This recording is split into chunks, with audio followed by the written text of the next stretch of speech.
My guest today is a concert pianist, trustee of the Society of Music Analysis, and professor of music, culture, and society at City St George's University in London. It is my pleasure to welcome Professor Ian Pace. Thank you. Hello. Now, Ian, is there anything you wanted to tell us before we get started here? Nothing other than just to, as I would always do in these things, emphasise that I'm speaking here on a personal basis. I'm not speaking as representative of my institution. Great, thank you, and thank you so much for taking the time to do this.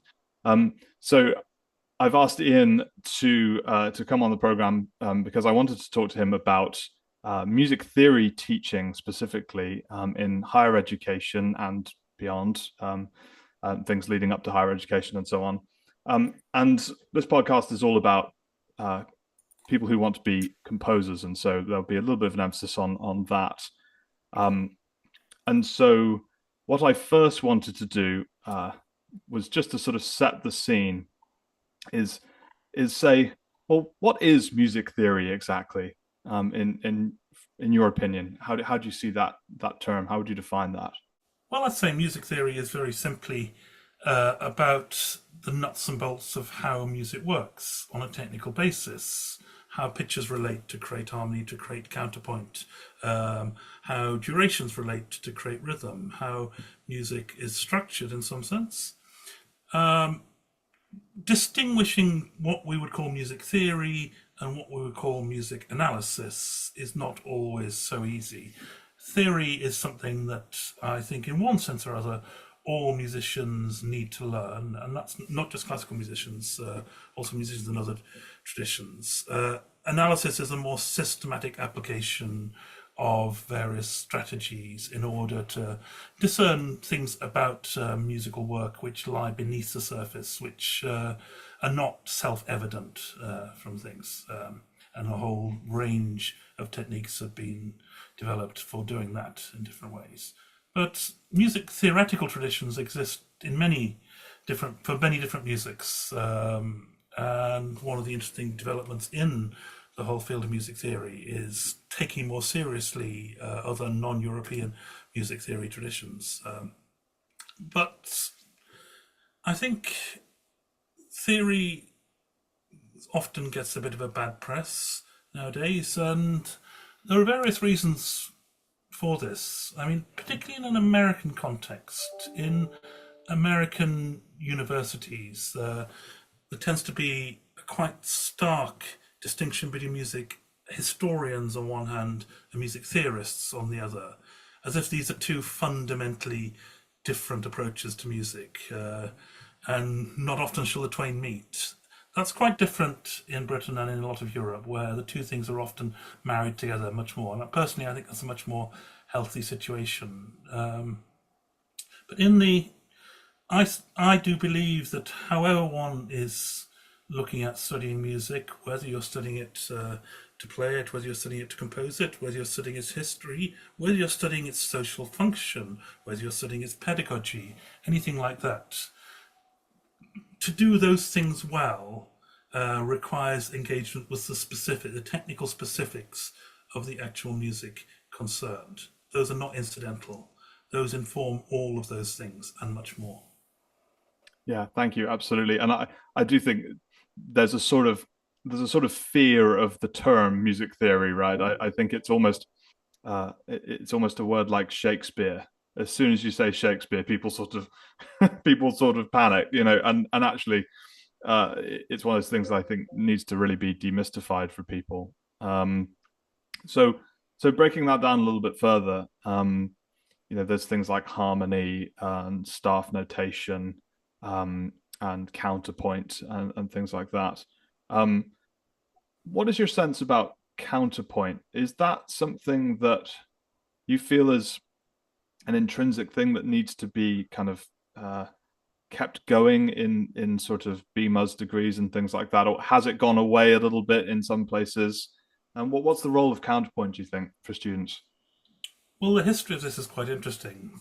That for a long period, from the Renaissance onwards, counterpoint was one of the fundamental skills taught, and harmony was in many ways seen as a byproduct of counterpoint.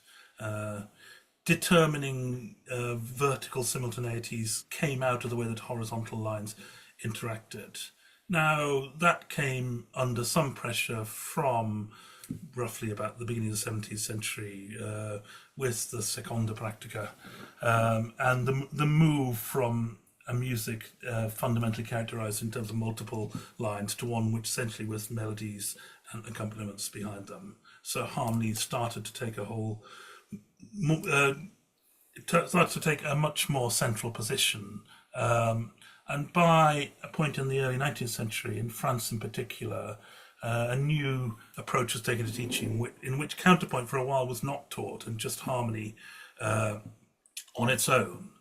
And that changed late in the 19th century, partially through the efforts of Gabriel Fauré when he was director of the Conservatoire, to bring counterpoint back in.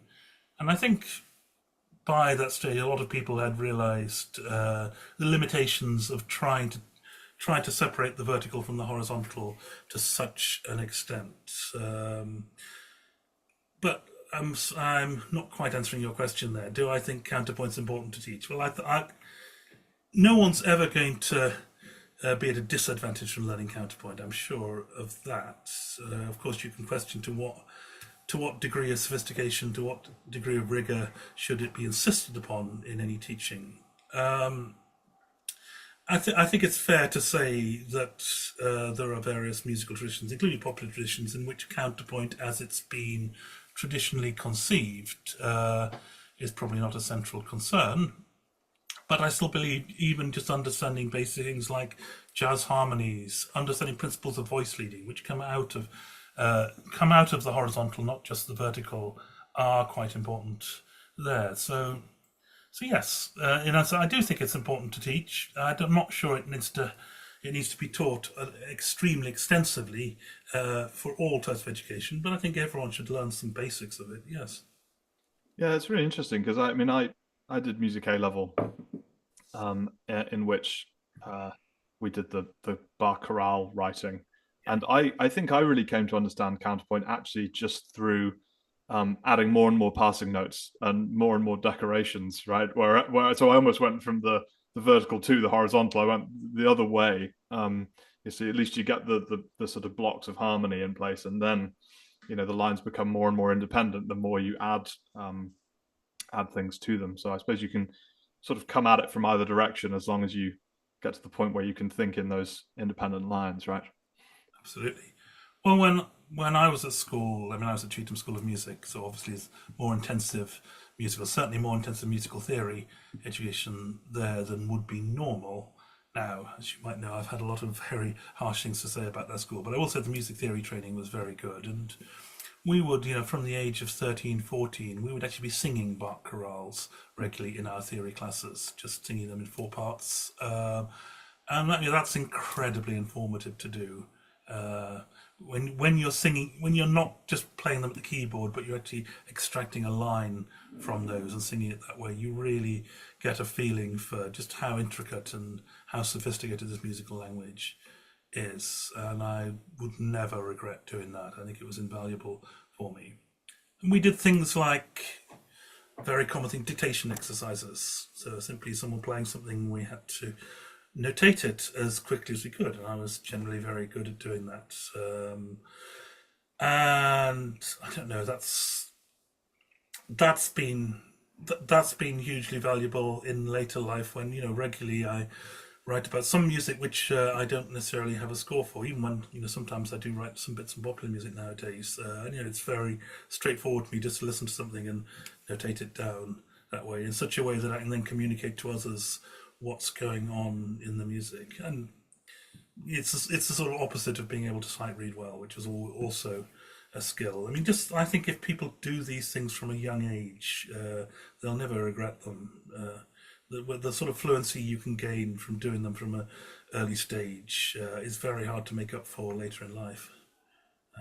So yes, dictation was always good. And I didn't find I always had perfect pitch, so I could easily just match the exact note on the page to what I was hearing there. But hearing quickly, hearing once or twice through a whole passage in multiple parts and be able to write that, and how you learn, because you don't necessarily listen to every note, but you understand the sort of underlying logic of the music, so you could work out what some of the notes in between would be.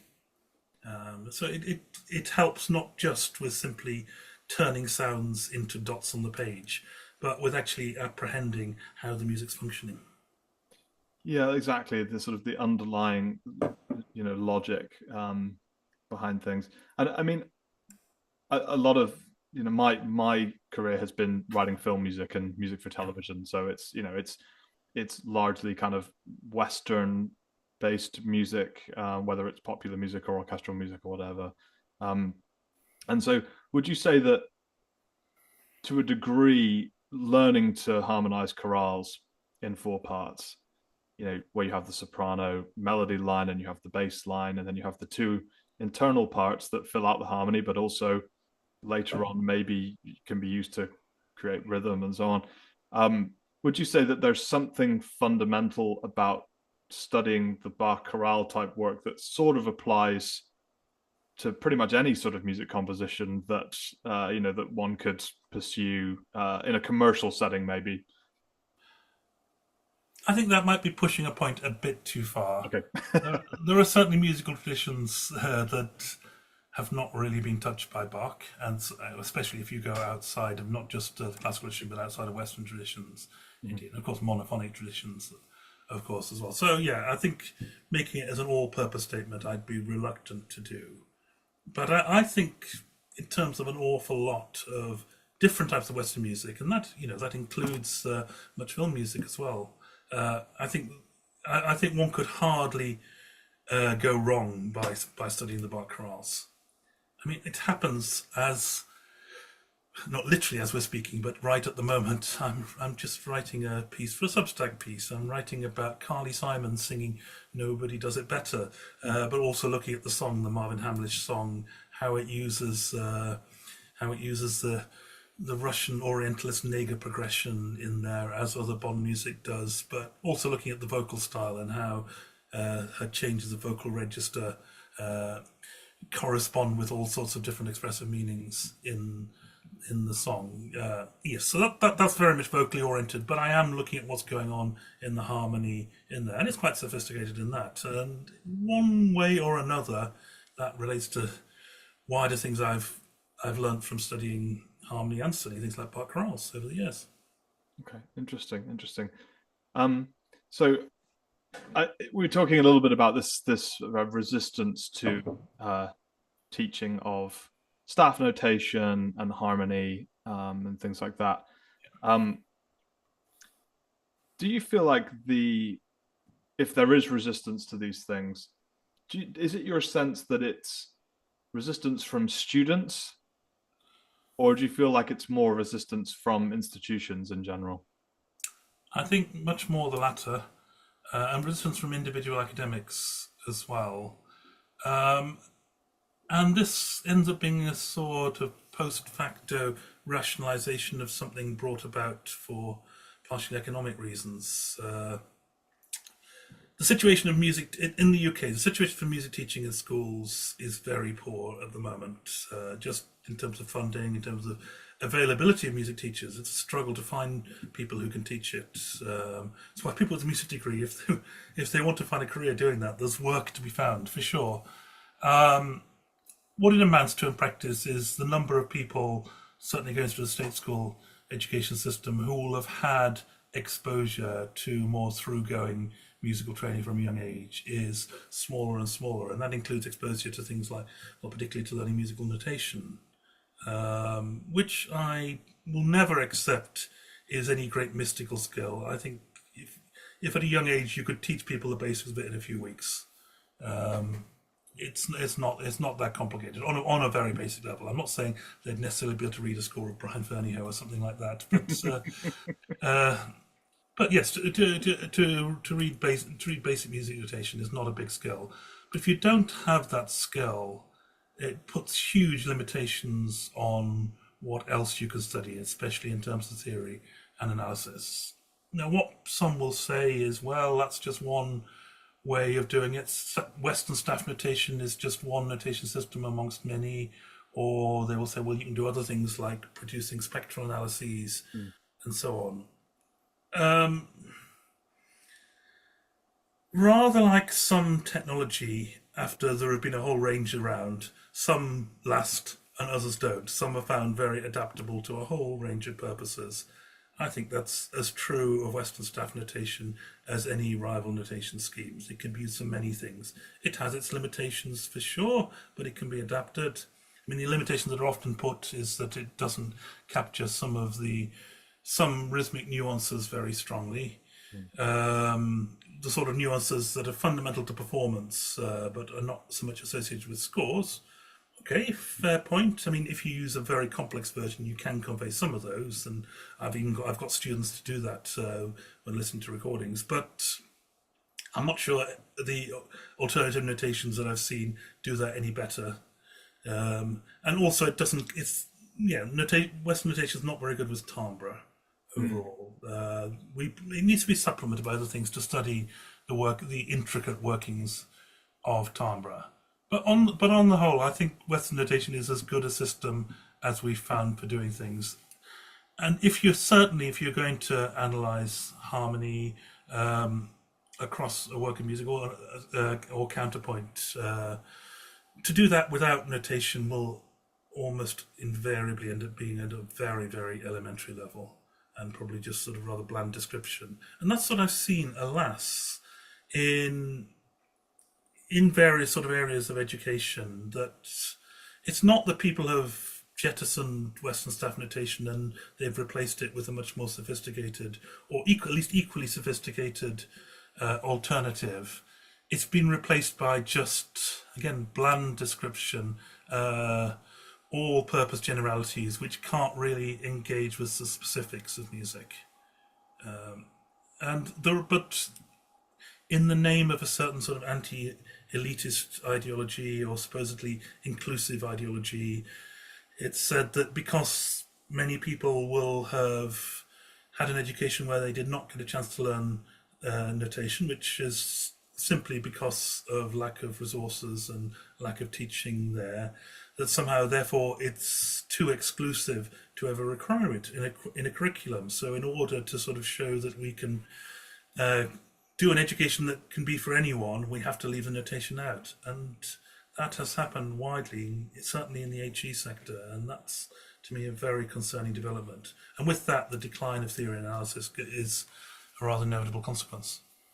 Yeah, absolutely. And I mean, I often think as well that the counter argument for me could be, well, okay, well, we can sort of get them up to speed when they're in level four, which is first year undergraduate, right? Sort of get people up to speed, and then with notation and then we can kind of go from there. But I've heard arguments before where people say, well, okay, but that's not level four material, and so therefore Yes. we can't, and therefore we can't do it. And I sort of think that that's a really interesting sort of paradox, isn't it, in a way? I've heard this said, when you start streaming people through drastically different levels of prior exposure to notation and theory. Um, I heard one person will say that someone, if they're in a certain stream, if they can just write out a C major scale, they can get like 80% or so. Whereas another one will try their best at transcribing a half atonal melody and they'll get a mark in the 50s. And that cannot be fair at Mm. all. It's profoundly unfair. If you're going to give people things which have the same weighting towards a degree, and you're radically adjusting it according to their level, it's not a fair system at all. I would say the way forward with that, though, it's not a popular thing, partially because various other incentives and metrics make it impractical, is to have more foundation years. More people need an extra year before they do a degree, but of course that comes with its own set of costs. And generally, foundation years have a very high dropout rate, and that affects other metrics by which universities are judged nationally. So that's why many are reluctant to go there. Also, not many academics want to teach people on foundation years, but that's no reason for not doing it, I'd say. Yeah, it's really interesting because I've found I've personally I found it very rewarding where you have a class of students who haven't really engaged with music theory and maybe have been told they can't do it or something, and then you kind of get them into it and they realize actually I can do it, and so I find that that sort of early stuff, sort of foundation context, quite rewarding. What I was going to ask you as well is with music notation, it's my sense that one of the benefits of learning it as a composer is what I've come to think of as sort of the stacking of ideas. And so, you know, it's a bit like when you're first learning maths as a kid that you learn, 4 plus 3 or whatever, and you can do that in your head, right? But as soon as you have to do something more complicated, you sort of have to write it down and work through it in stages.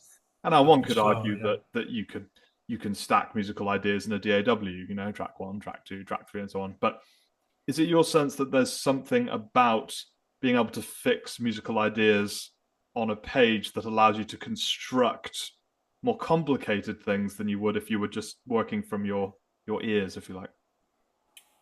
Well, I would say there are people working from a DAW who can create something very sophisticated that way Mm. if they've got very extensive knowledge of its possibilities and how to get the best of it. But I would reckon most of those people have got, those who can do that have probably got many of the basic musical skills anyhow.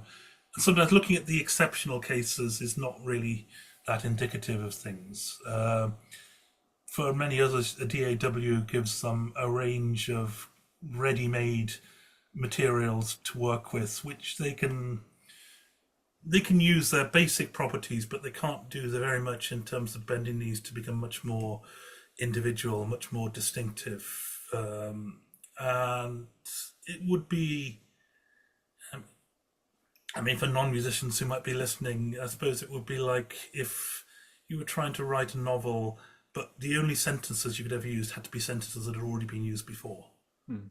So you can construct. I mean, that could produce an interesting novel, but you couldn't go within the sentence, or only someone with very advanced knowledge would be able to go within the sentence to actually modify the inner contents and shape that to make it their own way. Now, I mean, I'm saying this. I am actually a composer as well. Composition has been an on and off activity for me throughout my career, but I went back to composing about 10 years ago, and I've written quite a bit since then. And a lot of what I do compositionally does draw upon found materials, Mm. which I suppose is the analog equivalent of some things that people do, where variously through DAWs, through sampling, and so on and so forth. And I'm certainly not going to make the argument that the only real creation is something that starts from scratch and doesn't draw upon existing materials and things, because that's certainly the way I work. I mean, with heavy amounts of modifications, sometimes to the extent that they're unrecognizable. I do use found materials, mostly because they have some properties within them, some musical properties, which I somehow want to convert into a form for my own usage. And so it's how far I can push them whilst some of those properties remain relatively intact. But that comes from a whole set of skills of to do with how you handle materials. And if I take, as I've done recently, if I take a few lines out of a choral section in a Szymanowski sacred work, and then I start sort of swapping bits around. I start changing the directions of the harmony. I start moving them into harmonic regions, which weren't what they did originally. I have to know how harmony works to be able to do that. So it sounds like actually something that in the end is relatively coherent, rather than rather than just like a sort of distorted version in the end. So that's going a bit off the point. I'm just saying in the end, I think one needs to understand the technical workings of music on a more granular level to do many things, including whether working with technology. And I certainly, the last thing I'd want to do is take some sort of Luddite view on this that says, I mean, there used to be people who said no, you shouldn't compose using software like Sibelius or Finale. Everything should be done pen to paper. Now I do, so I still do pen to paper, but I also use Sibelius for a lot. Uh, and let alone the idea that you might sort of compose straight to electronics or compose without involving live performers. No, that's no different fundamentally from what say Stockhausen was doing in the studio in the 50s. Studio composition is every bit as important a form of musical production as any other, and that includes stuff that isn't doing the wild experimental stuff that Stockhausen doing, but also stuff that's producing perhaps more generic music without performers that has to be done quickly on demand for a particular media or film context. So I'm trying to say that I don't want it in any sense to sound patronising because I couldn't do that myself, and I really admire people who could. Fantastic, thank you. That's a really, really interesting answer. And I'm gonna be watching this back a few times, I think, to find all the nuances and things, because there's so much that we could pull on from there. Um, but I kind of want to make sure I ask you all the things I wanted to ask you because this is precious time, and then I want to get your opinion on all sorts of things.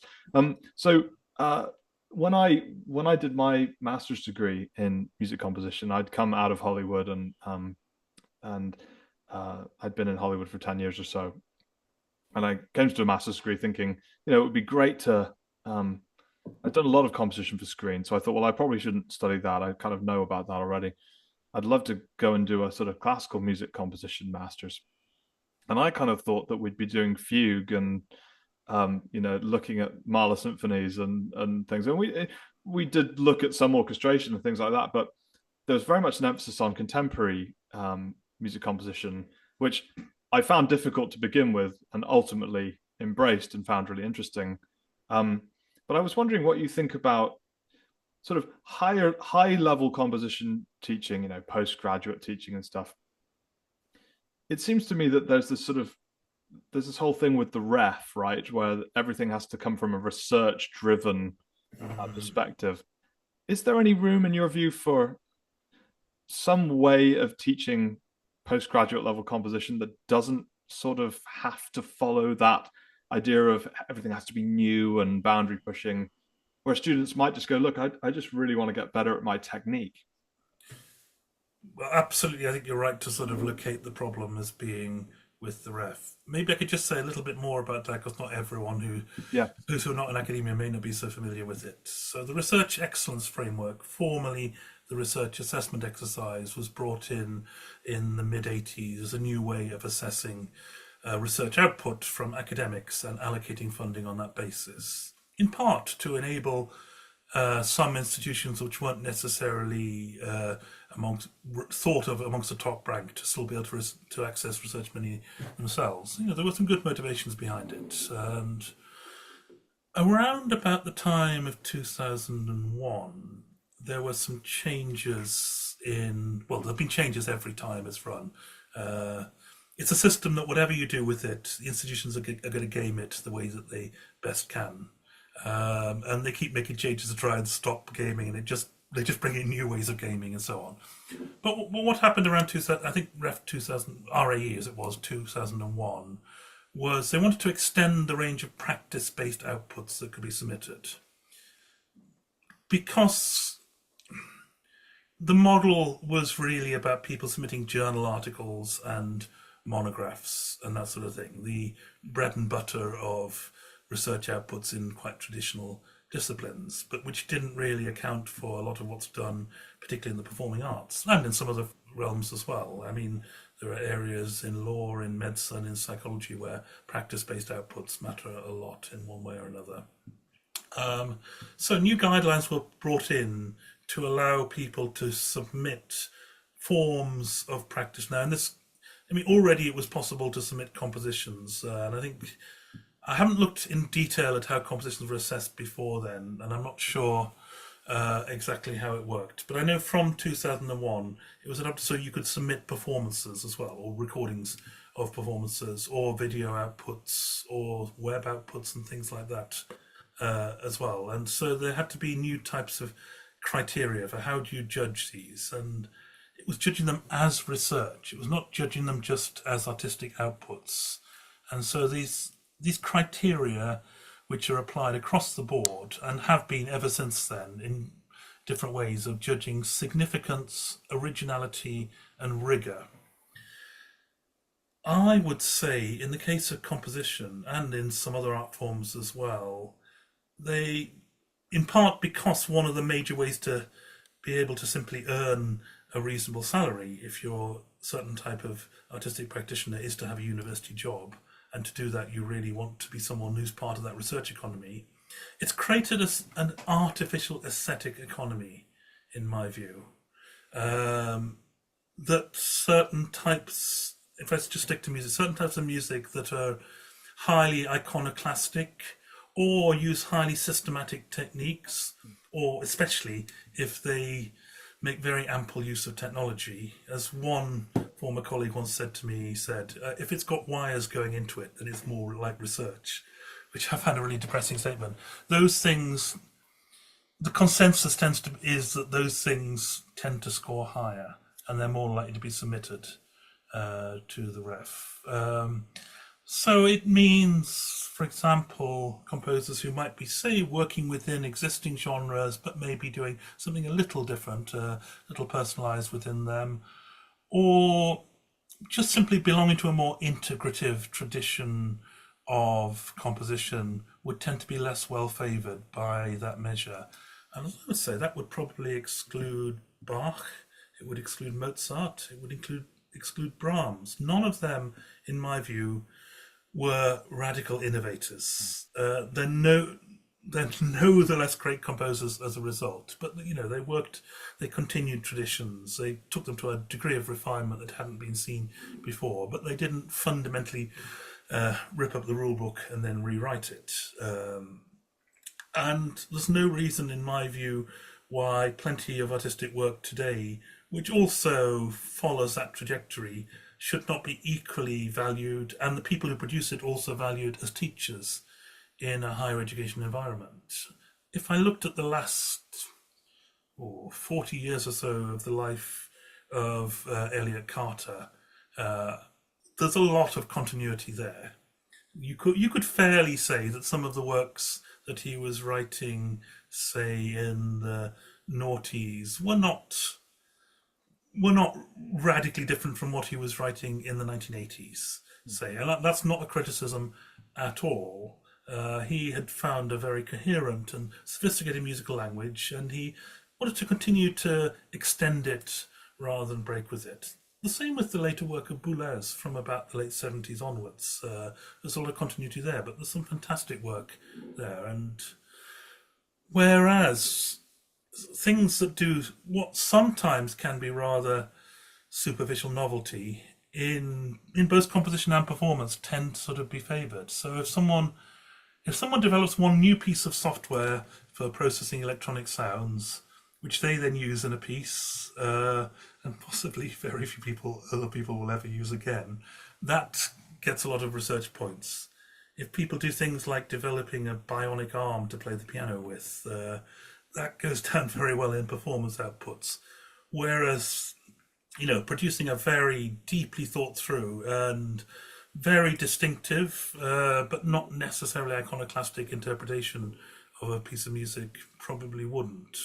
So I feel that the criteria that are now being used as a guide to ranking all sorts of artistic practitioners are artificial and don't really serve the needs of artistic practice in a higher education context very well. So with that in mind, I wrote an article, I think it was 4 years ago, proposing that we should have another exercise called the Practice Excellence Framework, the PEF. Because I thought we're trying to fit square pegs into round holes, basically. And we've got to recognise that a system that was ultimately conceived with assessing scientific outputs and things like that doesn't really work for practice-based outputs, and we need a different way of assessing it. With that in mind, it's a bit of a plug for something of my own writings, if you're not going to object to that. I've just published something. It was in the online journal Café Américain, and it's also open access on My City Research Online. page now. I've written a big two-part article called The Art of Judgment, which looks at the whole question of evaluation in all sorts of realms, whether you're evaluating ideas, evaluating intellectual labor, whether you're evaluating artworks, but also whether you're evaluating people, including as possible romantic or sexual partners. I'm trying to draw all those things together and then drawing upon lots of experiences, whether it's writing harsh reviews or writing very good ones as well, receiving harsh reviews as well, doing peer reviewing, asking the killer questions at presentations, marking student work, judging competitions, and interacting with people as well. So I've done a lot on experience for that. And one of the things I conclude there, and I believe very strongly, is when you try to reduce the act of evaluation to a system of metrics, it's almost always going to be problematic. That the things that, and especially with artwork, the things that make something really notable are often so often things that cannot be accounted for by pre-existing criteria which they simply fulfill. And the more we allow that, and I think this is one of the huge problems afflicting all sorts of education today, as marking of any work has had to be very transparent, criteria have had to be transparent, in order that things can be gauged to be equitable, it makes it all the easier to get AI to do it instead. Once you can give a set of rules of what you have to do to write a good composition or even write a good novel, then you can feed all those rules into software, and it may do it in such a way that will pass all the evaluators' criteria, and that worries me very much. So I think evaluation is something is a very important skill, but it's learnt over a period of time simply by a lot of exposure. I think the person who can judge a composition well is simply one who's listened very carefully to a lot of other compositions over a long period. It doesn't mean they have a tick boxing from that, far from it, but they've heard enough to really sense the difference between something that's remarkable and something that's average. Exactly the same with performances, exactly the same with literature, with artworks, and exactly the same with people as well. I would think as well. You saying about originality and rigor, right? And I think somebody that, you know, if somebody was evaluating student compositions and things, somebody who can understand the level of rigor that's gone into that composition, which could mean, that it's connected to particular techniques and so on. And I wanted to pick up on this word rigor because it's something I heard a student say the other day, and I think in some ways the crux of all these things that I think about when it comes to teaching music theory is that I so often have students come up to me and say, I was expecting that you guys were going to teach us more rigorous music theory, and as I guess, what we teach is all a consequence of the ref, sort of feeding down into what we research, and but then there's the sort of the student interest thing, right? So it seems to me that there's a disconnect between what students really want to be taught, and not all students, but quite a lot of students will come to me and say, hey, why aren't we doing more rigorous music theory, composition technique training? Which I find really difficult because that's what I'd like to teach them, because that's what I think that they need to know to certainly be film composers. So what is that disconnect, and do you think there's any way to address that? That disconnect, I think, can actually be dated back to a particular view of the university, which comes from Germany, or well, what was the German Confederation then, in the early 19th century, from Wilhelm von Humboldt. And we're talking times when the tiniest number of people would attend higher education compared to today. Yeah. And so you were talking about a small elite, generally, who would have had a very strong education before they went up. And that was, even in the mid 20th century, to a large extent, that was still the case. But the model of a university, as von Humboldt put it, was that a university is fundamentally a research institution. It's for people to do their research, and then they share the fruits of that research with their students. For for a small layer of universities, that can make sense. I think I don't believe that models can be transplanted onto mass education, and where you're teaching people with other types of backgrounds before, who cannot any longer be counted upon to have all the prior knowledge when education would itself be more uniform and more fixed and more formal. We now have there's now a lot more. Well, I mean, also what's taught has diversified hugely, and so you're having to teach people who are not necessarily have different abilities, but just have different levels of exposure to different traditions and different types of thought. And yes, absolutely, there are many students who want a sort of fundamental grounding in these things. And if you look at the popularity of online music theory courses, of which there are many, that shows there is an appetite for this. And there ought to be nowhere better to do that than a university or a conservatoire.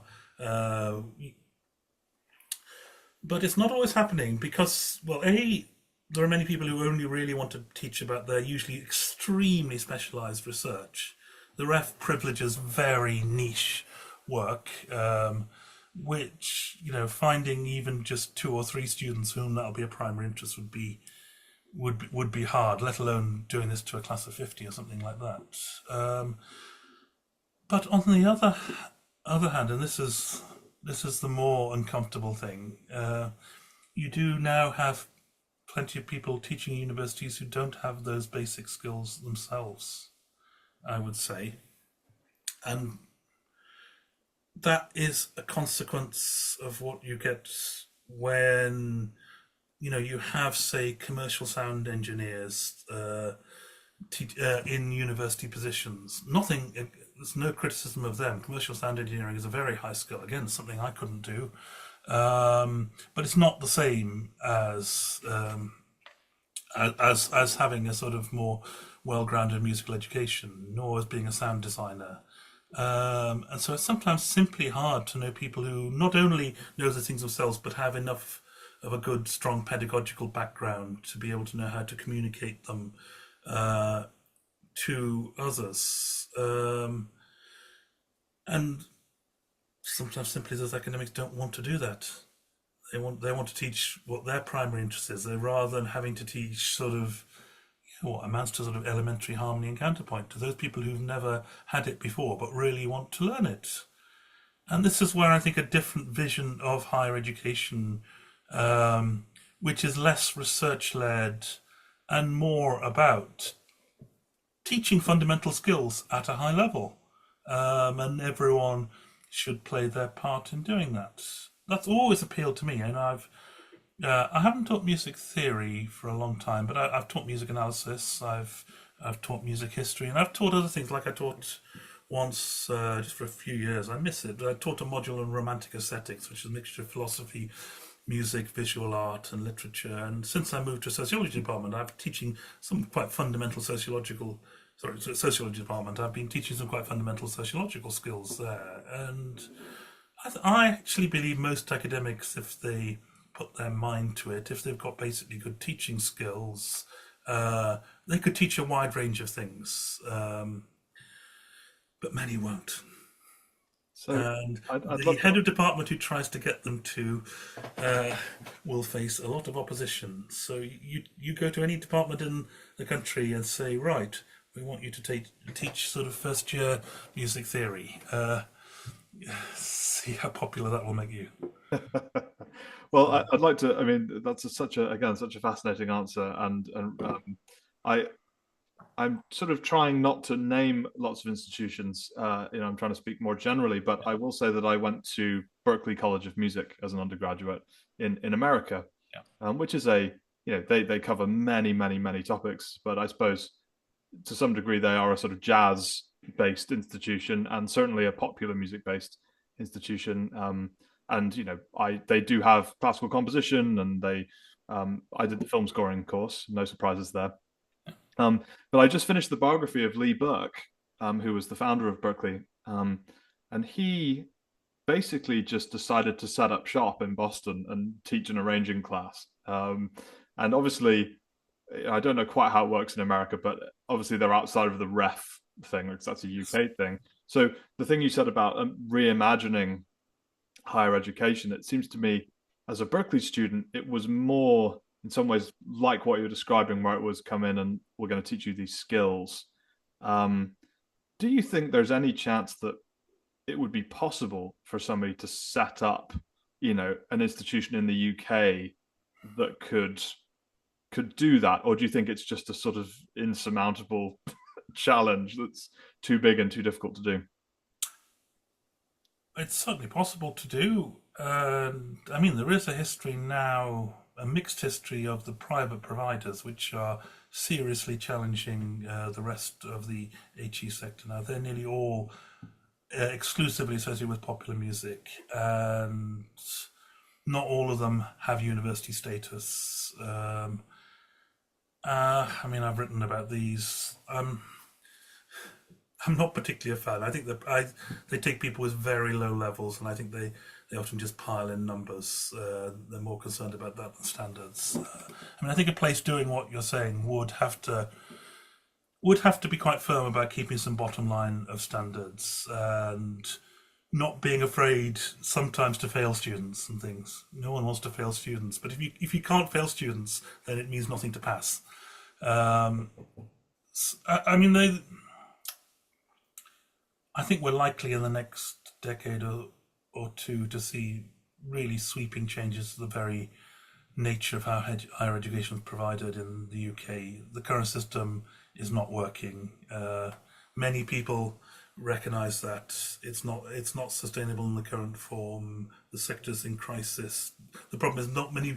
There's lots of people saying, "Oh, isn't it terrible? We're in this way," but not so many coming up with viable alternatives instead. Now, I do think some sort of, in the more old-fashioned sense of the term, diversification of the sector. I mean, recognizing that different people and different. I'm not talking demographically. I'm just talking in terms of aspiration and background, educational background, and so on. Will want different things from higher education, and a one-size-fits-all model, which to some extent still applies, will not serve all of them equally well. And it will probably mean some places which are much more intensively teaching focused and not in which research becomes a smaller part of activity there. And that's difficult. A lot of people would not want to give up their research. I certainly wouldn't want to give up my research. I do a lot of research into various areas, but at the very least, the sort of relationship between teaching and research would change. Mm. Uh, a term that academics love to use, and it's not a bad term, is transferable skills. Mm. So you learn skills in one area and then you can apply them to another. Recognizing the fact that the sort of disciplines people do a degree in, they may not be literally practicing those in the jobs they come to do. And that applies every bit as much with maths and the pure sciences as it does with the arts and humanities. But they might learn some wider generic skills which will serve them well in whatever they do. I think you can apply that to academics as well. That if you're someone who's got some experience of doing research in general, that can help with all sorts of things to teach, not just teaching about that research. And that's an alternative formulation of this concept of research informed teaching. It's informed by the fact of doing research, not necessarily by the contents of that specific research that's done. Mm. And if more were prepared to accept it, but academics are a very conservative group of people in their own way. Almost every change is resisted heavily. If academics were prepared to sort of have a bit of give in that sense and be a bit more flexible, I think a lot more of their departments and jobs might be able to be protected, and they might provide something that could be more suitable to what today's students need and want. Yeah, absolutely. No, thank you for that. Makes a lot of sense. Um, I should say that I've worked for so many different institutions, some of them public and some of them private, and I think they all have their strengths and weaknesses, right? And I think it's important, I guess, for me just to sort of say that speaking specifically here about harmony and counterpoint training and things like that, those are the things that for me are perhaps done less at the sort of private provider level, although they do a lot more with DAWs and things like that. Yes. So there is, but we are speaking specifically about music theory, right? So Yeah. but yeah, so I think it's just good for me to acknowledge that there are other aspects as well. If I may ask you two more questions, Of course. and I know you're a very busy man. Um, you're a wonderful pianist, and I've heard you perform. I've heard you give lecture recitals and things like that. Um, so so I was wondering, um, at Berkeley we did 2 semesters of keyboard skills, and people who've been composers. I can't remember what the requirements were for keyboard skills for other disciplines, but it was a fairly core subject for people. Good. I've heard that a lot of places that did require keyboard skills are now not requiring keyboard skills. What is your sense of maybe specifically with composition students, but also more broadly? Should keyboard skills be mandatory, or should they be optional? Should they be there? What do you think? I absolutely think they should be mandatory. There are three things I think should be mandatory, and I've tried to advocate this. I haven't necessarily had much success getting my way. I mean, I think everyone should have to sing. Hmm. It's very interesting. Singing seems to have become quite a gendered activity. A lot of male students don't like singing. There's somehow singing can, at least certain types of singing can seem a bit emasculating or something like that, which is silly. You can't. Yeah, every musician of any type should have some experience of singing. Now, you would never want to hear me sing; it's an awful sound. But I can sing. I can sing in tune though. It's just the quality of the voice that you wouldn't want to hear. But still, being able to basically sing means a huge amount, and being able to conceive music in vocal terms. Everyone should learn some basic keyboard skills. That doesn't mean any sort of greatly developed keyboard technique. It means just being able to sort of play some chord progressions at the piano. And I also think everyone should do some percussion as well. Hmm. And I've seen this done when actually taught from within sort of African drumming tradition, and it was remarkable to see those who'd participated in African drumming ensemble how much more acute rhythmic skills they brought to bear upon lots of music. So I suppose I'm thinking slightly more for performers there, but equally for composers. No composer could not benefit from all those things. And so yes, I would make those things mandatory in most education. And I think I can't say that there are many jazz musicians who wouldn't think all those three things are immensely valuable as well.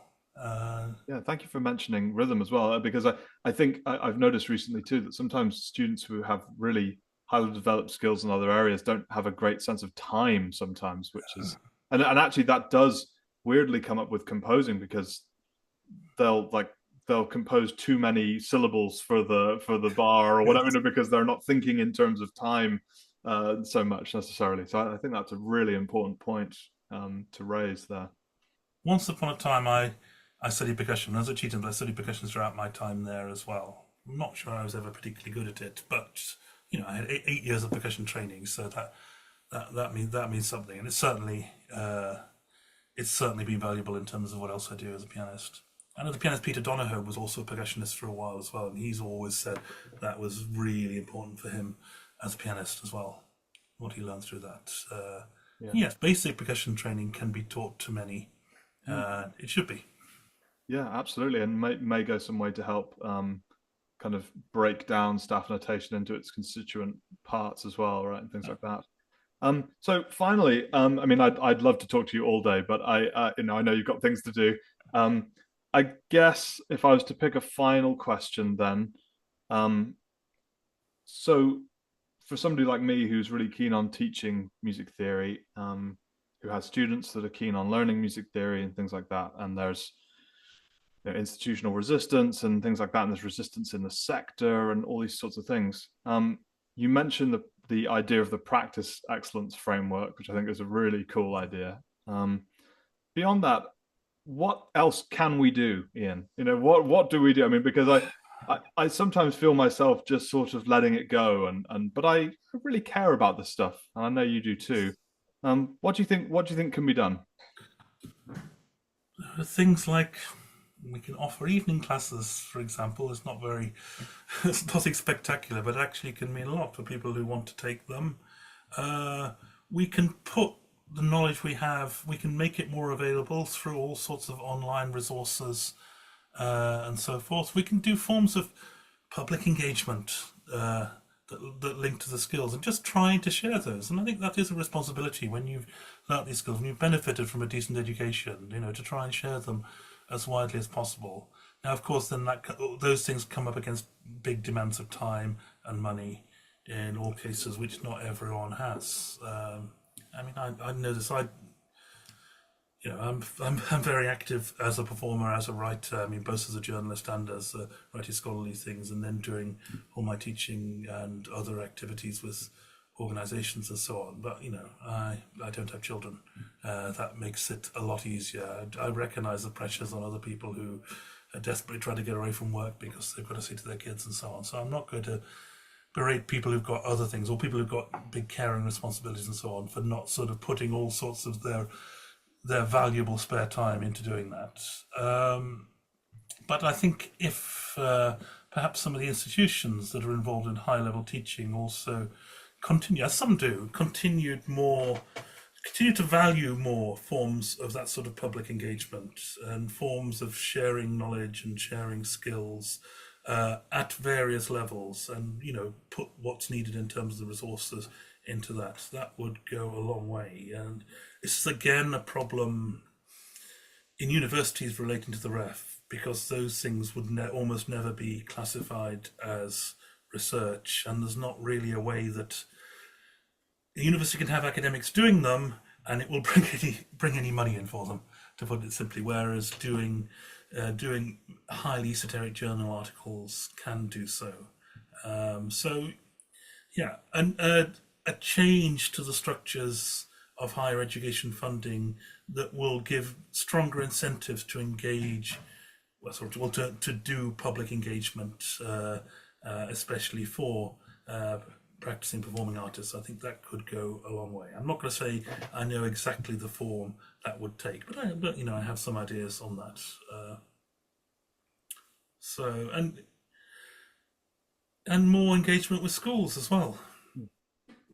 I don't see anything unnatural that from time to time academics might go and do some more stuff with sixth formers as well to help them, especially in schools which lack much expertise amongst their own staff to do these things. And again, you need incentives to do these. I know what academics are like. If there's no sort of incentive in doing it, they'll try not to. And I'm not trying to just berate them for that. I understand the other pressures there are on time. So yeah, we need different structures that incentivize people to do all these other forms of engagement. That's what I'd say. Cool, brilliant. And also, I mean, we had that great music literacy summit in Cambridge Yes. with the Society of Music Analysis a couple of years ago. That I thought was absolutely brilliant, and I hope that hopefully at some point there'll be another. Yes. Hopefully there will be. Yes. Yeah, so I'll definitely be keeping my eyes open for that. It's also, I mean, things like this. You're doing these podcasts or podcasts others are doing. These things serve a purpose. They're seen. They're probably seen by more people who will ever attend one lecture someone gives in a university. Yeah, absolutely. Just kind of putting the idea out there, sort of. Yes. Yeah, And brilliant. we have the means. We've got the technological means to disseminate information like never before, and we need to make the most of that. Absolutely, absolutely. And in fact, I discovered your work principally through podcasts before I then saw you give lectures. So you're absolutely right. Well, Ian, look, thank you so much for taking the time. This has been really enlightening for me, and I'm sure it's been Thank you. It's been very enjoyable. for people listening as well. So hopefully, I'll see you soon.